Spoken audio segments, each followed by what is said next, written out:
about that he has given different type of breakdown or different type of lives that we will have. So, for example, Hazrat Masih Maud writes in one place that we will have, human beings will have three lives or three states of life. The first state of life is this one, the life of this dunya, the life of this world.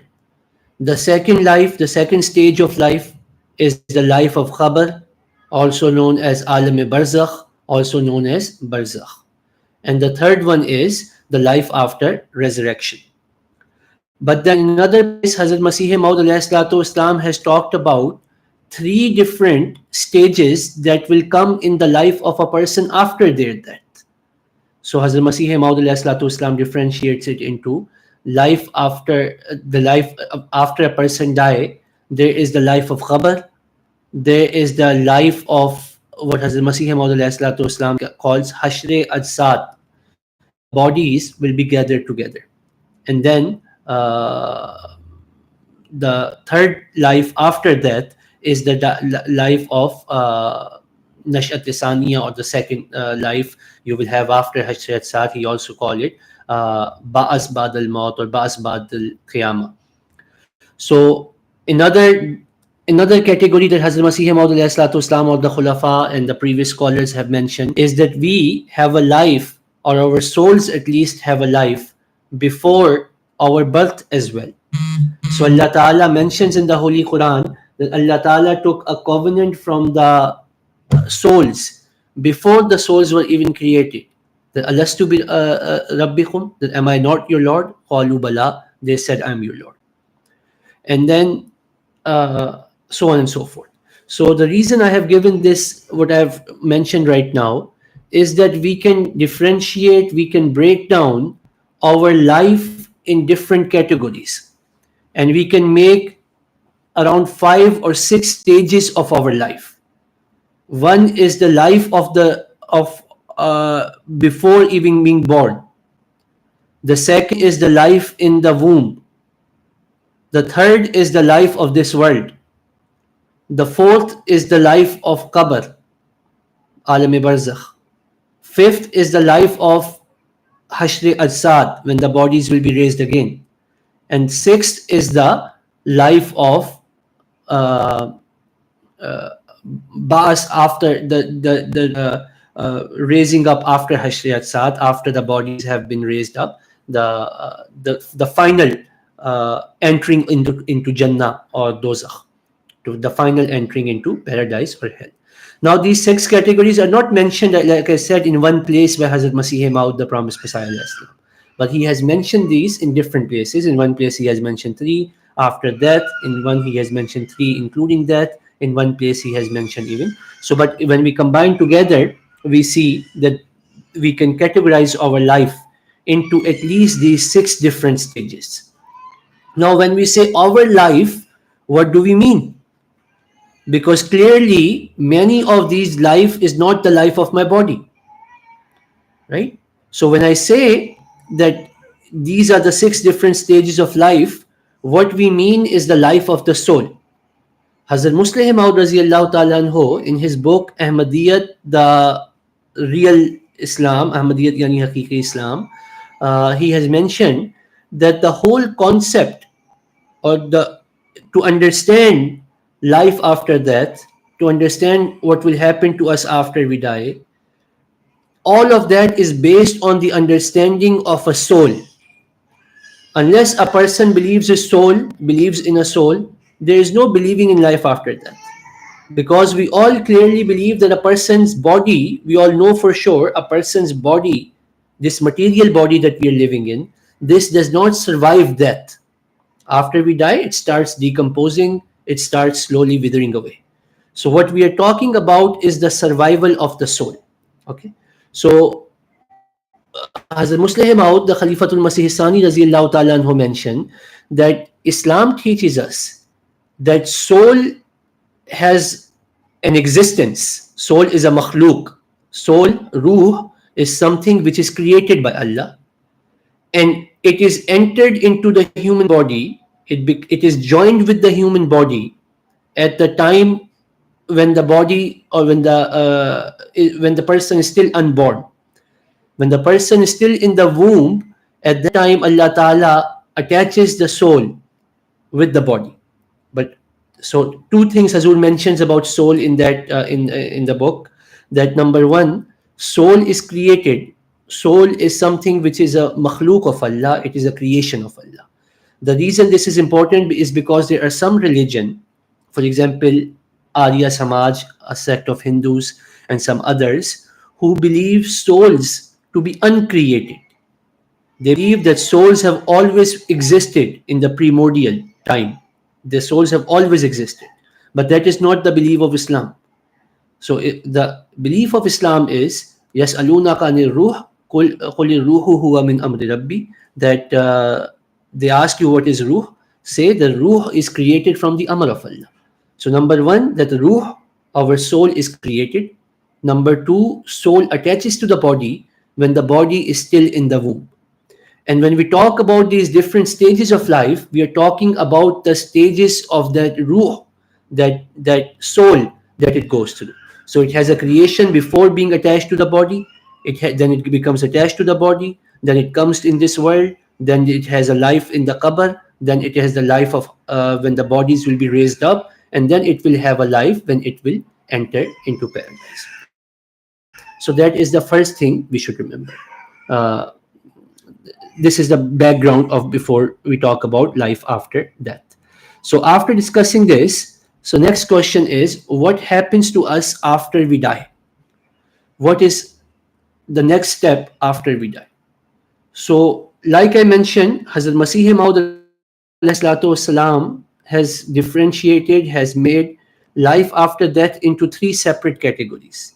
There is the life of qabr, life of the grave. There is the life of also known as barzakh. Then number two is hashre ajsad, when the bodies will be raised up. And number three is the entering into the paradise, or entering into the nauzubillah, entering into hell. So Hazrat Masih Maud explains that when a person dies, right away that person enters into alam barzakh. The word barzakh in Arabic language literally means a veil between two things. So barzakh is the veil between this life and the hereafter. That is the meaning of the word barzakh. This is also called alam qubur, meaning when the people are still in graves. So alam qubur or alam barzakh, these are the different names which are given to this time period. So right away a person is entered into that, and Hazrat Masih Maud explains that at that time, that soul, like we are talking about soul, so that soul which became attached to this body when the body was in the womb becomes separated from the body. It becomes separated from the body. But right away, at the same time, a new body is given to that soul. Okay. So Hazrat Masih Maud based on the Holy Quran, based on the verses of the Holy Quran, which I will share with you shortly, he has mentioned that when a person dies, soul is separated from the body and a new body is given to the soul. How do we know that the soul and body is separated? We know that soul and body is separated because we know of many religions in which body is not preserved. We know of many religions in which bodies are burned. So that means, or there are many cases where bodies are eaten by animals. So there is nothing left of the body. So it is clear that there must be something that survives which is other than the body. We know that the body decomposes. Even when a person is put into grave, the body will wither away, and after a certain amount of time, the body will not be there anymore. So we know that Hazrat Masih Maud explains that we know that the body withers away. So there must be So there's a separation of the body and the soul. But Hazrat Masih Maud explains that soul cannot live without body. That is also a very important issue to understand. The soul has no existence of its own, where it has its own individual characteristic without a body. That body, so when our this body is dissolved, when it is burned, when it is decomposes, whatever happens to this body after that. But right away uh, when we enter alam barzakh, when we enter the qabr, at that time there is right away a body given to us. So Hazrat Masih Maud says we cannot know what that body is made of. So now a new body is given to the soul, but we do not know what that body is made of. But Hazrat Masih Maud writes, and I will quote, वो जिस्म इस जिस्म की किस्म में से नहीं होता, बल्कि एक नूर से या एक तारीकी से, जैसा कि आमाल की सूरत हो जिस्म तैयार होता है, गोया कि इस आलम में इंसान की अमली हालतें जिस्म का काम देती हैं. So Hazrat Masih Maud says that a new body is given in alam barzakh, and whatever punishment, whatever things it will go through, it will happen according to it will be a bodily punishment, it will be a physical punishment, not only a spiritual punishment. So a body will be given, but that body will not be elemental. In another place Hazrat Masih Maud has used the word unsari, meaning made up of material, made up of elements. It will be a spirit, it will be a very sublime, very subliminal body. And Hazrat Masih Maud explains that it will be dark, it will be made up of darkness or light depending upon the actions of that person. So and then Hazrat Masih writes, in other words, the actions of the person take the shape of the body, meaning our actions become body in some spiritual way which we cannot fully understand. Then in another place Hazrat Masih Maud explains about what kind of body is given. He writes, जन्नत में दाखिल होने के लिए जिस्म ज़रूरी है, मगर ये ज़रूरी नहीं कि वो जिस्म उनसरी हो, बल्कि ऐसा जिस्म चाहिए जो उनसरी ना हो, क्योंकि जन्नत के फल वगैरह भी उनसरी नहीं, बल्कि वो खल्क़े जदीद है, इसलिए जिस्म भी खल्क़े जदीद होगा जो पहले जिस्म के मुगायर होगा.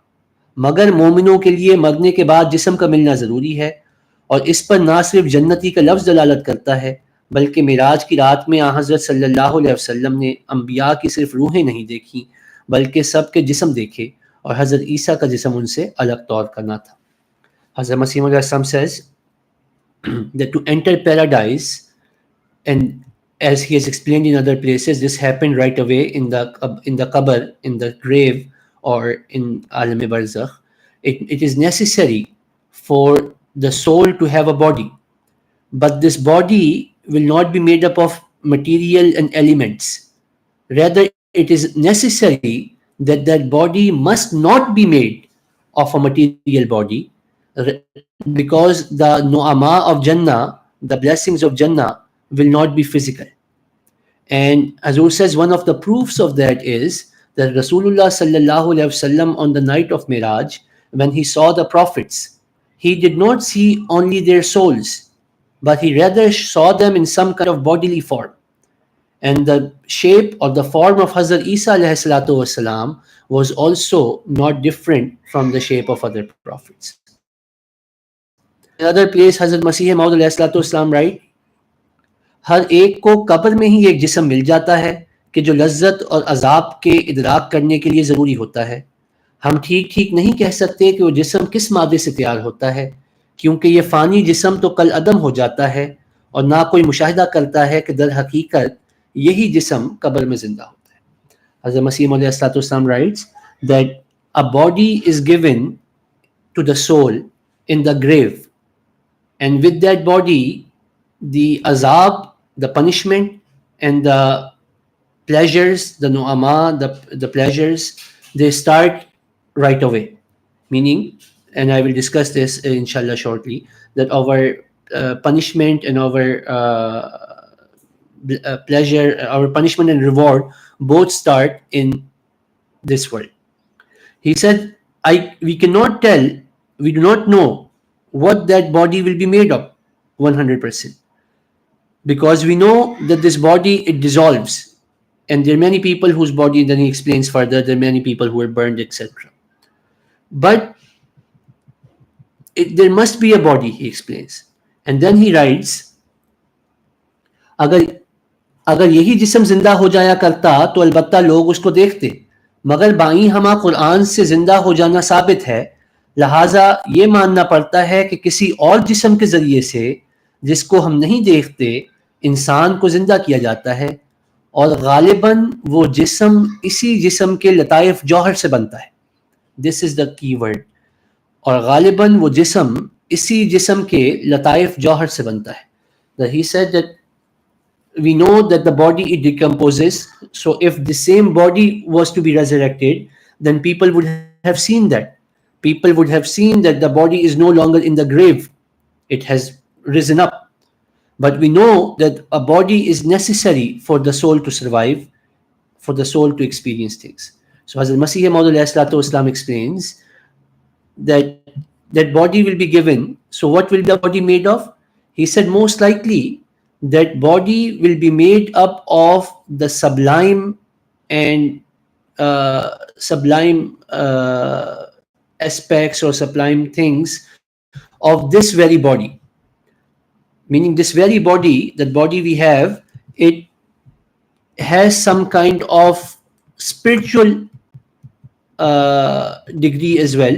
Inshallah, tomorrow today I'm going through the first step of this. Inshallah, tomorrow when I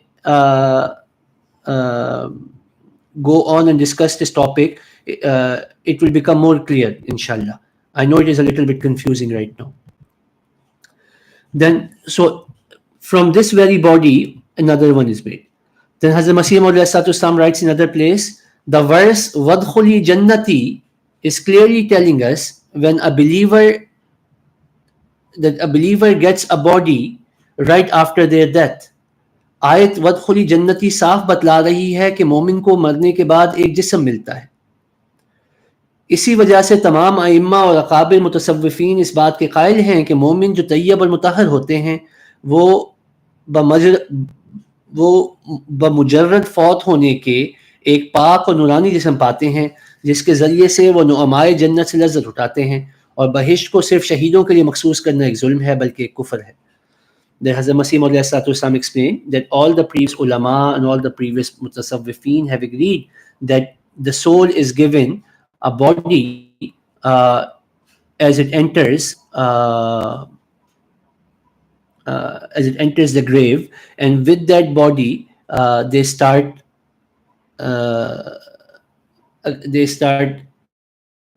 feeling the pleasure of this. Now, after this philosophical discussion, now let me share with you some ahadith of Rasulullah Muhammad sallallahu alaihi wasallam, which also explain what will happen to us in our what will happen to us in the grave.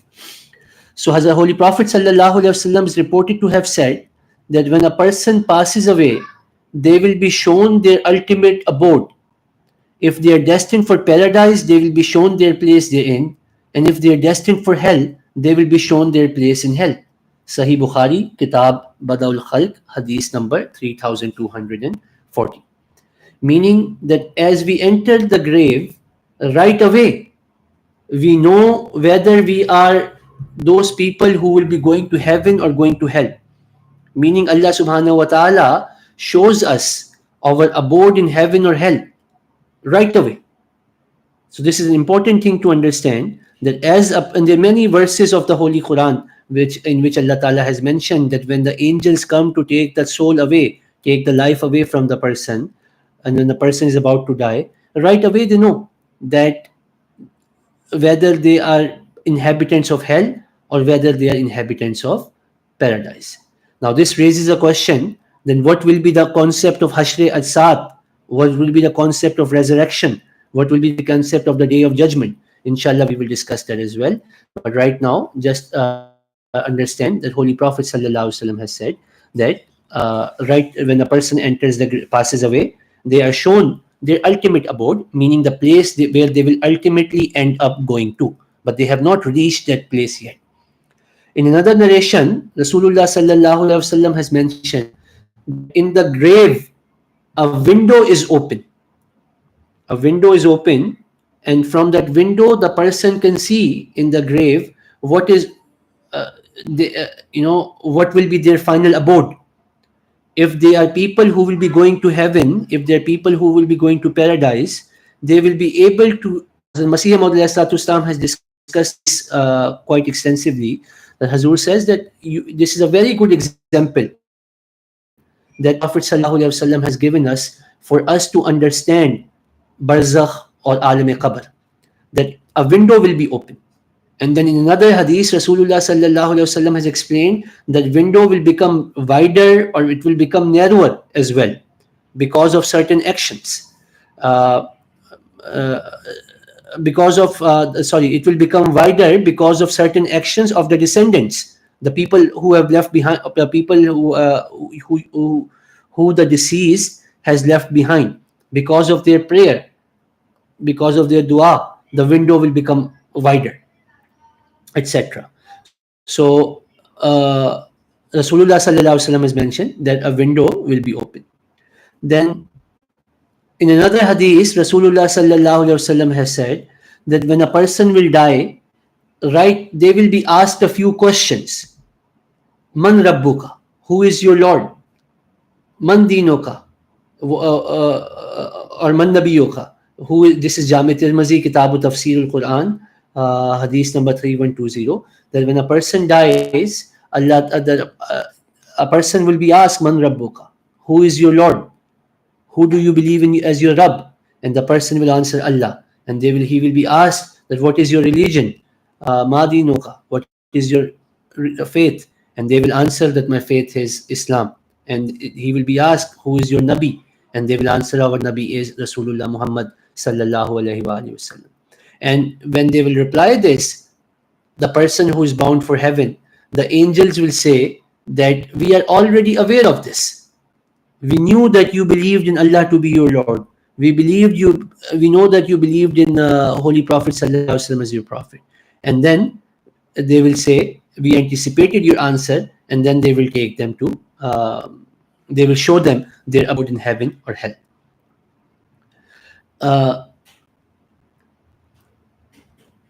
In another hadith, like I have mentioned before, that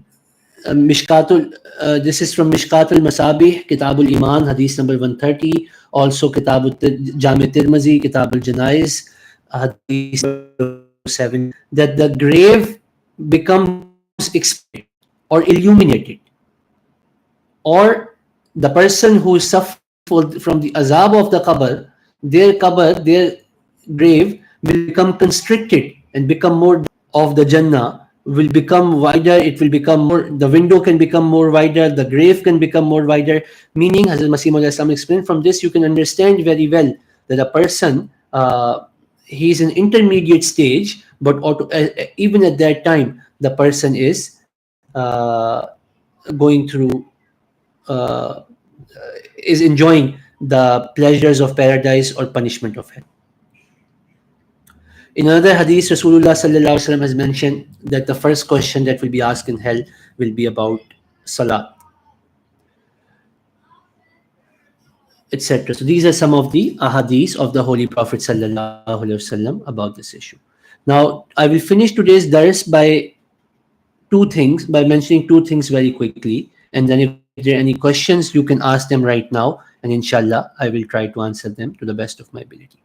The first point I had already mentioned, so I will clarify this. The question is that if punishment is started or the reward is started, and a person knows that a person is going to hell or heaven right after their death, as they enter the grave or as they enter barzakh, then what is the point of the day of resurrection, or what is the point of day of judgment? Hazrat Masih Maud has explained that to understand that, we should understand that the grave which will be, that the body which will be given to us uh, in uh, uh, in the qabr or in barzakh, it is not the perfect body. It is not a complete body, but it is only in its first sense. Hazur's words are,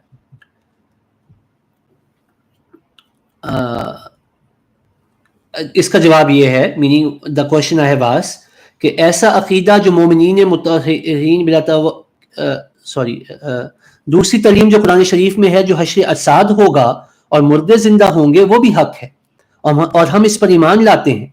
सिर्फ फ़र्क ये है कि ये बहिश्त में दाखिल होना सिर्फ अजमाली रंग में है, और इस सूरत में जो मोमिनों को मरने के बाद बिला तवक्कुफ अजसाम दिए जाते हैं, वो अजसाम अभी नाकिस हैं, मगर हश्र अजसाद का दिन तजल्ली आज़म का दिन है।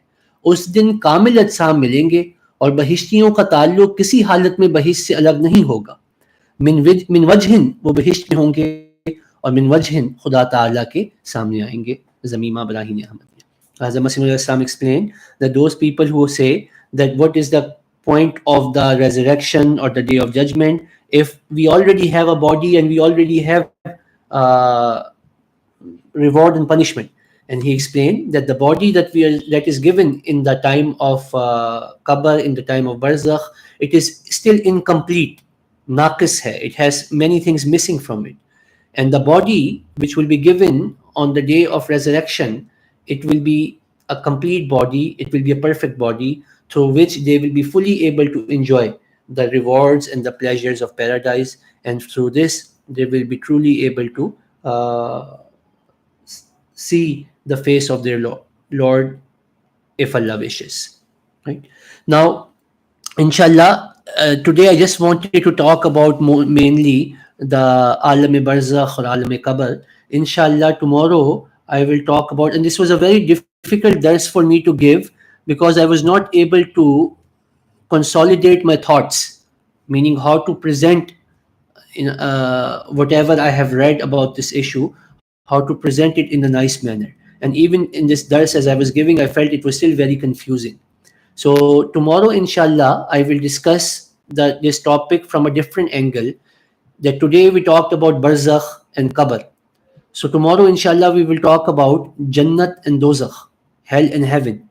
And in doing so, inshallah, we will discuss what will be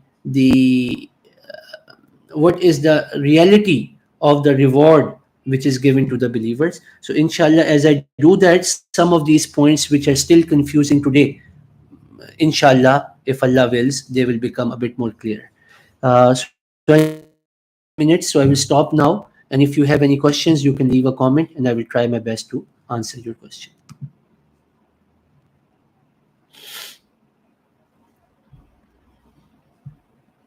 You can leave that question by asking, you can ask a question by leaving a comment where you are watching on Facebook or YouTube.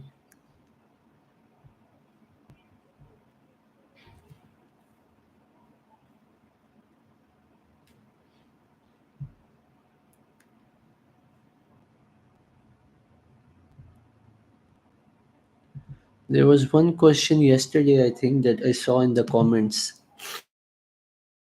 And then I will try to answer it.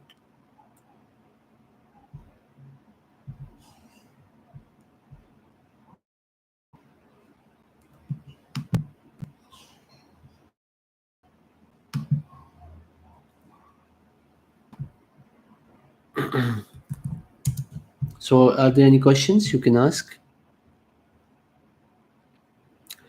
That question was the question that was left in comments. I don't know if the brother is here listening to today's dars or not, because I cannot see the comment right now, but I remember the question. So the question was actually about Mujaddid, that Hazrat Masih Maud والسلام, was the Mujaddid of the 14th century. So then who is the Mujaddid of the 15th century? Now, if I am to truly answer this question, it will take some time, but I will try to briefly answer it today. And then if there are any follow-up questions about that, any clarification, inshallah, we will discuss it not tomorrow, but next Sunday when we have Yawm Masih Maud. Next to next Sunday is March 23rd. So we will be celebrating Yom Masih Maud. So we can discuss it more. The short answer to this question, that who is the Mujaddid of the 15th century, is that what is the need of the Mujaddid? Mujaddideen were a stopgap, meaning they were a solution to the problem in the absence of the real institution, in the absence of the real thing, the temporary solution, that was the solution of Mujaddideen. So Rasulullah sallallahu alaihi wasallam mentioned that after him will be Khilafat Rashida, there will be a time of darkness. And in the time of that darkness, Allah Ta'ala will raise a Mujaddid in every single century. Right? So the purpose of those Mujaddidinos, the word Mujaddid is not used there. The word in the Hadith is Man yujaddidu lahu dinuhu, that who will revive the faith of Allah. So it was in the absence of it. All of these Mujaddideen were to connect to the Mujaddid-e-Azam, which is Hazrat Khatamul Khulafa, Hazrat Masih Maud alayhi salatu wassalam. In his lecture Sialkot, Hazrat Masih Maud alayhi salatu wassalam has mentioned that I am the Mujaddid of this age, I am the Mujaddid of this century, and as well I am the Mujaddid of this last 1,000 years. Okay, so in lecture Sialkot, Hazrat Masih Maud alayhi salatu wassalam has mentioned that I am the Mujaddid of this age and I am the Mujaddid of the last 1,000 years. About the Mujaddideen, it is also important to understand, inshallah, if we have more time where we discuss this issue in more detail, that Mujaddideen were not Ma'mur min Allah. Most of the Mujaddideen were not Ma'mur min Allah, meaning they were not commanded by Allah to announce that they were the Mujaddid of that century. It is also a mistaken understanding that there was one Mujaddid in every single century and he was the Mujaddid of that century and no one else. That is wrong. There were many Mujaddideen who were coming in every single century. And most of them did not make a claim that we are the Mujaddid, you must do our best. So being a Mujaddid is something else and Mahmud min Allah is something completely different. Right? So there can be more than one Mujaddid in every single century as well. For example, and like I said, there is no definite list of the 13 Mujaddideen. The list of 13 Mujaddideen actually comes from, let me double check the thing, who originally posted about the 13 Mujaddideen, but then it was reposted by by Nawab Siddiq Khan Sahib, who was an Ahli Hadith scholar during the time of Hazrat Masih Maud alayhi salatu wassalam. And from that, the people of India, the people who were, they took that list, and those 13 Mujaddideen became famous. Now that list, and then that list was little bit changed by our scholars, Jamaat scholars as well, and it was published in some place, etc. Anyways, to explain to you why there have been more than one Mujaddideen in each century, in that list, Hazrat Umar bin Abdul Aziz, rahimahullah, has been mentioned, for example, as Mujaddid of the 1st century. But in the same century, we also have Hazrat Imam Abu Hanifa. Neither of them made a claim. We also have Imam Malik. Neither of them made a claim. But they were, and one name was chosen out of these, even though the others have done more work. So this is, Imam Abu Hanifa has maybe done more work than Hazrat Umar bin Abdul Aziz in the term of service of faith, in the terms of Tajdeed ad-Din, etc. So what I'm trying to explain from that is that these Mujaddideen who were sent by Allah, they were not Mahmud bin Allah. They were not people who were appointed by Allah. There were many in the same time, and there is no definite list of them. And their purpose was to keep the faith alive. Now, as it happened to be, that the Mujaddid of the 14th century, meaning the 13th Mujaddid who came, it happened to be that he was to be Imam Mahdi and Masih Maud wasalam, which was a position of Ma'mur min Allah, which was a position of appointment from Allah. So Hazrat Masih Maud wasalam, people used to ask him that you are the Mujaddid of this age, you should make a claim. And Hazrat Masih Maud wasalam said, I have no need to make a claim, even though when he thought that he was the Mujaddid of the century, he says, yes, I am doing the work of Tajdeed, but it is not my job, it is not necessary for me to make the claim, right? And that's why even when he made a claim to be the Mujaddid of the 14th century in 1886, he did not yet start taking bayat, right? Meaning his job of Tajdeed Deen was not something that made him Ma'mur bin Allah, made him an appointment of Allah. It was his status as Imam Mahdi, as Isa ibn Maryam, who happened to be, Isa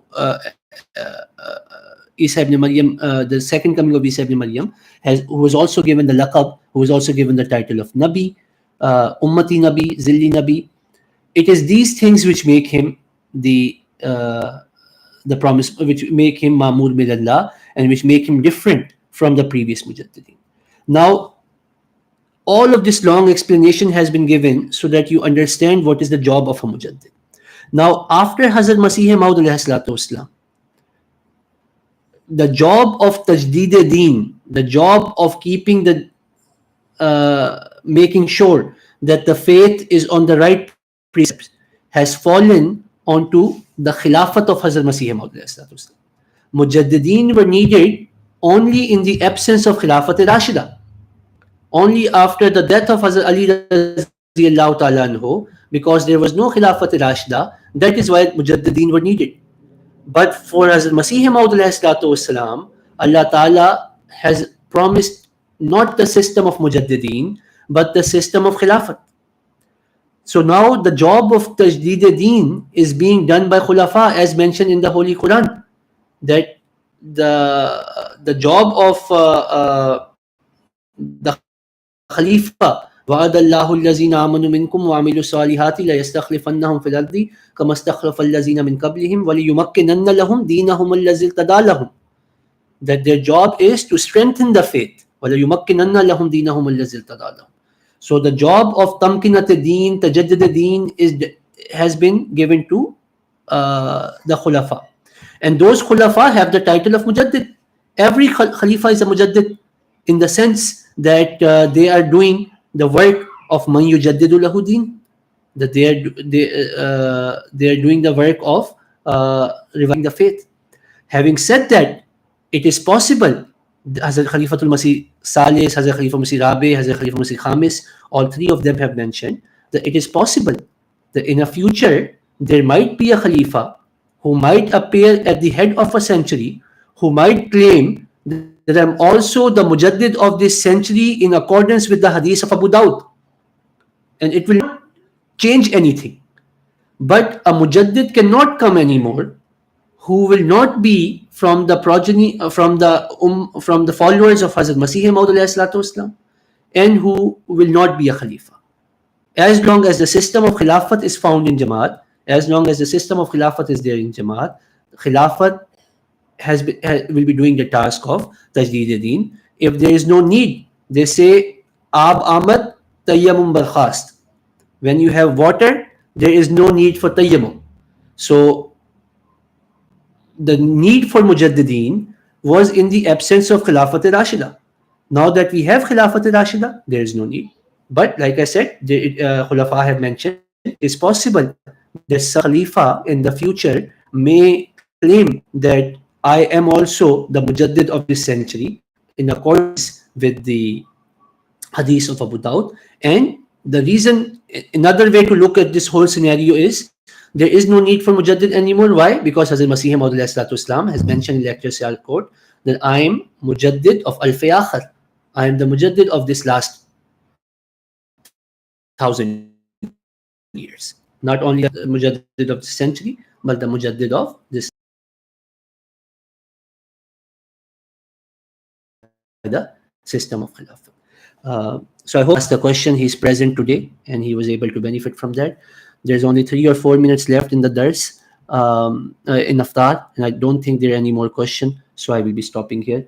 Jazakumullah ta'ala ahsan jaza. May Allah ta'ala enable me and enable all of us to take full benefit from the month of Ramadan.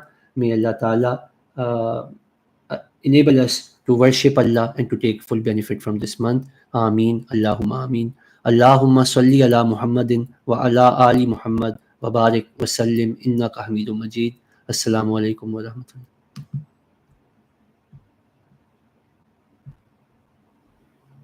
Hamidun majid. Assalamu alaikum wa rahmatullah.